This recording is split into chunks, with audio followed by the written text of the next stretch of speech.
अस्सलाम वालेकुम, मेरा नाम नुमान। आप देख रहे हैं टेकहोज। यार इस वक्त मेरे पास दो स्मार्टफोन्स मौजूद हैं, एक है Redmi Note 10 5G और दूसरा है Infinix Note 10 Pro।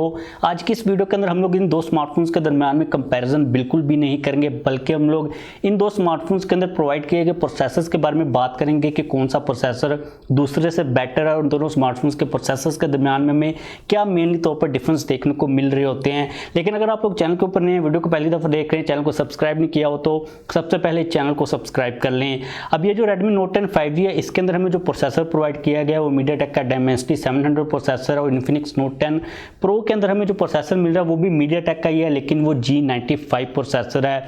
अब इन दोनों प्रोसेसर्स के दरमियान में हमें जो मेनली तौर पर बड़ा सबसे डिफरेंस देखने को मिल रहा है वो उनकी आर्किटेक्चर की जो टेक्नोलॉजी है उसके अंदर मिल रहा है। मतलब कि जो 700 प्रोसेसर है ये 7nm के ऊपर बेस्ड है और G95 जो प्रोसेसर है ये 12nm के ऊपर बेस्ड है। अब यहाँ पर ये जो नैनोमीटर टेक्नोलॉजी है इसके दरमियान में क्या डिफरेंस है आप लोगों को मैं वीडियो के एंड के ऊपर चलकर बताऊंगा। लेकिन सबसे पहले हम लोग जो हमारी सिंपल लैंग्वेज है उसके अंदर बात कर लेते हैं। अगर आप लोगों के साथ में दोनों स्मार्टफोन्स के जो Antutu बेंचमार्क स्कोर्स हैं वो शेयर करूं तो आप लोगों को काफ़ी ज़्यादा शौक होगा, क्योंकि अपेरेंटली जो इसका प्रोसेसर है जो कि 7nm के ऊपर बेस्ड है उसको ज़्यादा अच्छी परफॉर्मेंस को प्रोवाइड करना चाहिए एज़ कम्पेयर टू जो कि 12nm के ऊपर बेस्ड है।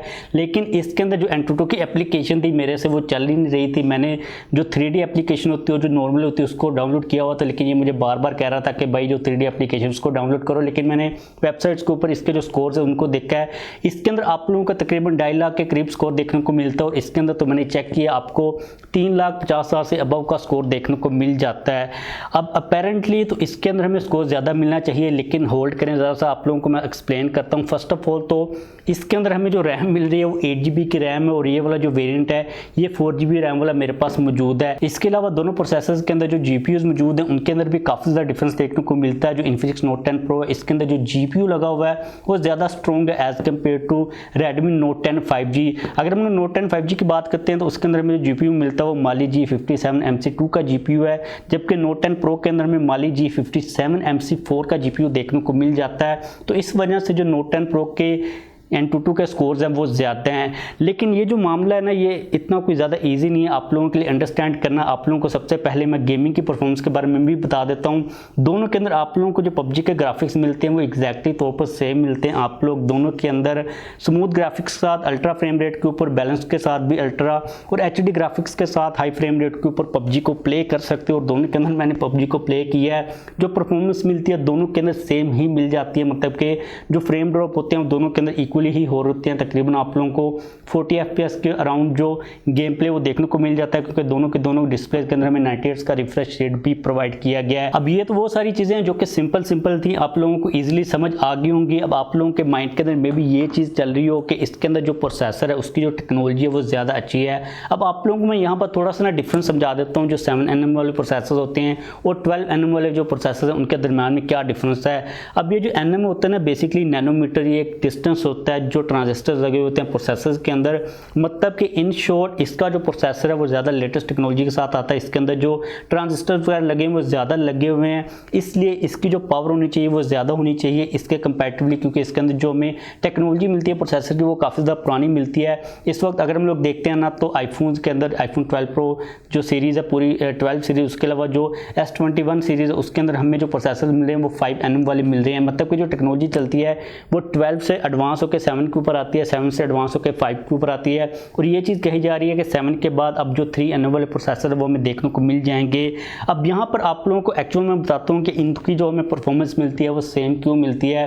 तो यार ये वाला जो प्रोसेसर है Dimensity 700 ये बेसिकली एक 5G प्रोसेसर है और ये वाला जो प्रोसेसर है ये एक 4G प्रोसेसर है। और इस प्रोसेसर को डेडिकेटेडली डिज़ाइन किया गया गेमिंग के लिए, क्योंकि जब भी किसी प्रोसेसर को डिज़ाइन किया जाता है तो सबसे पहले ये चीज़ माइंड के अंदर रखी जाती है कि उस प्रोसेसर को किस पर्पज़ के लिए यूज़ किया जाएगा। बेसिकली जो Dimensity 700 प्रोसेसर है इसका जो बेसिक मकसद वो ये है कि इसने कनेक्टिविटी को इंप्रूव करना है। इसके अंदर जो नेटवर्किंग के रिलेटेड चीज़ें हैं उनको काफ़ी ज़्यादा इंप्रूव किया गया, इसलिए इसके अंदर जो गेमिंग की सारी चीज़ें हैं जो ग्राफिक्स हैं उनके ऊपर इतना खास जोर नहीं दिया गया, क्योंकि ये एक 5G सेगमेंट का फ़ोन है और नई कैटेगरी है, इसलिए हम लोग इसका जो कंपैरिजन है इस प्रोसेसर के साथ कर नहीं सकते। और ओवरऑल भी आप लोगों को जो PUBG की भी परफॉर्मेंस मिलती है वो इसके अंदर थोड़ी सी बेटर मिल जाती है, क्योंकि इसकी जो टेक्नोलॉजी वो ज़्यादा एडवांस है, ज़्यादा एफिशिएंट है। आपकी जो पावर कंज्यूम होती है वो काफ़ी ज़्यादा कम होती है, मतलब कि आप लोग कह लो कि ये कम पेट्रोल के अंदर ज़्यादा देर तक चल सकता है, मतलब कि ज़्यादा एफिशिएंट इसके अंदर इंजन लगा हुआ है। लेकिन ये वाला जो प्रोसेसर है इसका पर्पज़ ये नहीं है कि इसने 5G को कनेक्ट करना या फिर इसके जो सिग्नल्स आपको मिलेंगे वो ज़्यादा अच्छे मिलेंगे। इसका मकसद ये है कि इसने गेमिंग को चलाना है, इसने बूस्ट करना है प्रोसेसर को, इसलिए इसके अंदर जो GPU भी लगा हुआ वो ज़्यादा एडवांस लगा हुआ है। तो मेनली तौर पर यही डिफरेंस है इन दोनों प्रोसेसर के दरमियान में, इन दोनों स्मार्टफोन्स के दरमियान में। इनका कोई कंपैरिजन बनता नहीं है। मैंने वीडियो इसलिए बनाई है ताकि आप लोगों को समझ आ जाए, कि आपको कन्फ्यूजन ना हो कि एक स्मार्टफोन जिसके अंदर ज़्यादा टेक्नोलॉजी अच्छी मिल रही है उसके अंदर जो गेमिंग की परफॉर्मेंस है वो जो Antutu के स्कोर्स हैं वो इतने ज़्यादा कम क्यों हैं। तो उम्मीद है कि आप लोगों को थोड़ी बहुत समझ लगी होगी कि जो प्रोसेसर्स होते हैं इनकी गेम किस तरह चलती है। अगर आप लोगों को अभी भी समझ नहीं लगी, अगर आप लोगों का कोई क्वेश्चन हो तो आप लोग नीचे कमेंट लाजमी तौर पर कर दीजिएगा।